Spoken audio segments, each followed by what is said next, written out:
you may have seen the front page of the Sowetan newspaper today, which has basically listed dozens of businesses that are facing closure as a result of the ongoing power crisis, titled Unplugged. There it is. The newspaper today published a list of small businesses that are simply unable to cope with the weight of the energy crisis. Let's talk to an owner of one of the businesses listed by the Sowetan today, Bushka Foods owner, founder S'busisiwe Sithebe, who's joining us from the Free State, and where you are, in fact, tonight. You've got load shedding as we speak. Tell us how your business was doing before load shedding reached stages 4, 5, and now even 6. Well, good evening to your viewers, Temekile. Shoo, listen, I founded my business back in 2018, and, after realizing that the products, we've got so much good feedback and it was in demand, so I saw fit that how about I increase my scale. And then COVID happened, 2020, I had to close down, of course, but during that time as well, I realized that I needed to do something extra. So that's when I started to package my fresh produce. And then once the country started to open, I was like, okay, let me revive, I beg your pardon, the agro-processing part. But it was still hard because 2 years without doing operation and trying to, gather your savings and all that. And then, last year it just hit us. For the past 5 months, I've been barely surviving because I had to use my own savings. Explain to our viewers the sort of food products that you were selling and why longer power cuts especially are so damaging to your business. Sure. Look, I'm in the food industry. You can't sell spoiled food. So the freezers are off. I don't know how many times I had to go and fix my appliances and the machinery that I had to buy, because like now sometimes we would go about 4 days without power here. And you have clients that they would put their orders. You are not able to deliver on time because you can't do production. So listen, it had badly affected my business, and also I was not even able to pay salaries. I was kicked out of the office. I just took a decision like, no. This is too much now. I cannot continue like this. And it's still painful because like now I even got intense, and I was using my own savings to pay them because I've been waiting for the stakeholder to put in their funds. Till today, we are still waiting. We are calling. We've been kept on, being told that the money will be in. Those kids, they had to spend their festive season without their first salary. It is the most painful thing. As a business person, of course, it would pain you that you can't continue with business because you started this. But you think about your staff. You think about how many people are depending on your staff members. So, what we are going through now, I really don't know, Temekile. And the small town that you are operating from, Kroonstad in the Free State, people there don't have a lot of options when it comes to work. So this will have long-lasting effects for many of them. Yes, of course. And also, Temekile, after realizing that in Kroonstad we had a problem with water as well, which is one of the sources that I have to use, because when you do your food preparation, you need to be clean.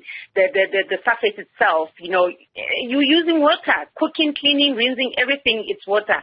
Then I had to relocate. So once I took the decision to relocate, then boom, we don't have power. So now I'm like, okay, I thought I had solved the first problem with water. Now it's both water and electricity. So what can one do? Just have to shut down. And how many people were depending for you on employment who are now unemployed because you've had to sadly close your business?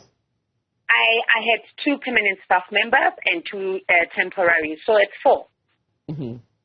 And that's 4 people who depended on you.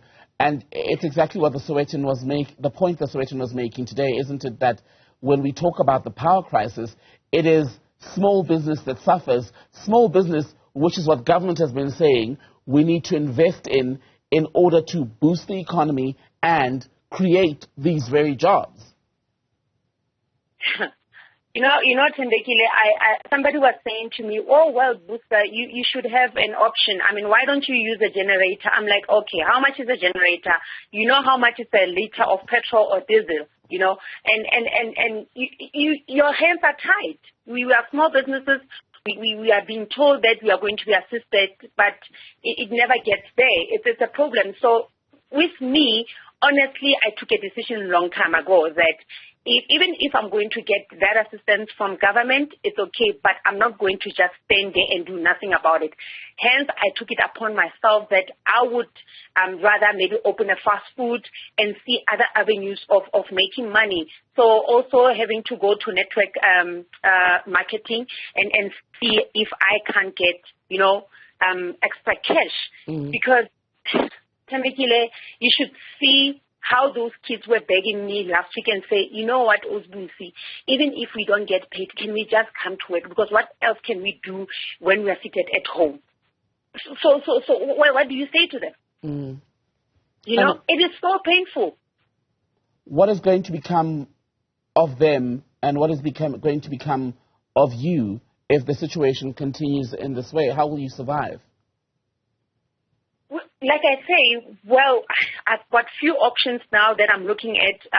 Fortunately enough, last week I was in talks with my fellow entrepreneurs and they were showing me other business avenues that I can look at too, like your network marketing. But as for the kids, it's something else of which I'm not sure if I'll be able to revive Bushka Foods as soon as possible, because if I stand to be corrected, when I checked on the news, we're about to go like this for the next coming 6 months. So what's going to happen? I mean, we just increased now the tariffs for electricity in April. So then, even if we get to have our power back, then what's going to happen? Because food prices, everything is just going up. Are we still going to be able to survive? What's going to happen? It is just frustrating, Tembekile, and I'm one in the many that is able to speak for themselves. How about those people who are suffering in silence? Right. I mean, I've seen families breaking apart because this one breadwinner doesn't have work anymore and their partners are leaving them, their families, they're saying all these things. So, look, for me, it was like, I don't want to suffer alone in silence. I want to talk about this and see how best. Maybe there are people out there who have other solutions. I'm definitely not going to forget about Bushka and say it's over. I will bounce back. That is for sure. I will bounce back. But I'm saying at the end of the day, we need to have a solution. Please, government must just do something about this, because think about those people who can't have, who have piece jobs once in a week, and they get this amount of money and they decide to go and buy groceries, for example, your meat. Then the next thing, that meat gets spoiled and they decided to buy it for the whole month. So what happens to those people? So it's just frustrations after frustrations. So, where I'm standing right now, I'll have a solution for S'busisiwe. But what about the others? So my concern has always been about my staff. It's not just Bushka that is being run by S'busisiwe alone, but it's about the community at large, because I could see how many lives that I could change. For example, I've got this other employee. She feeds about 8 heads. So it means 10 people now are already suffering because she also has a child that are depending on her. So if, your time is that by 4, how many people are not going to have plates, on their table this evening?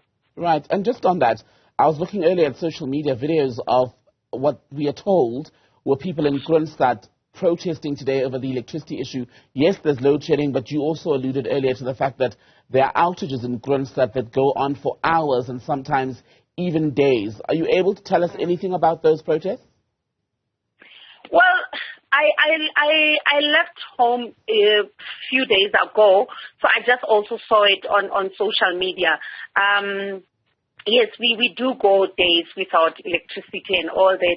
However, as well, I would like to urge to the communities, as much as we are frustrated about the situation right now, people must not burn their houses, because I saw as well on social media that one of the mayor's houses, her mom's house, is being torched and all that. So it goes. Sometimes you can go for a week with electricity, everything is going fine, or a few days, and then you have this other days that's just power cut. So Sure. That's about it. And it's very frustrating, Tembekile. I can never emphasize this much how this is frustrating for all of us. We can hear your frustration. S'busisiwe, thank you so much for speaking to us, and we hope that your business is able to rise even out of this crisis and you're able to get back on your feet and give back jobs to those 4 people who are so dependent on that business for their livelihood. For now, though, thank you for your time and all the best with the future.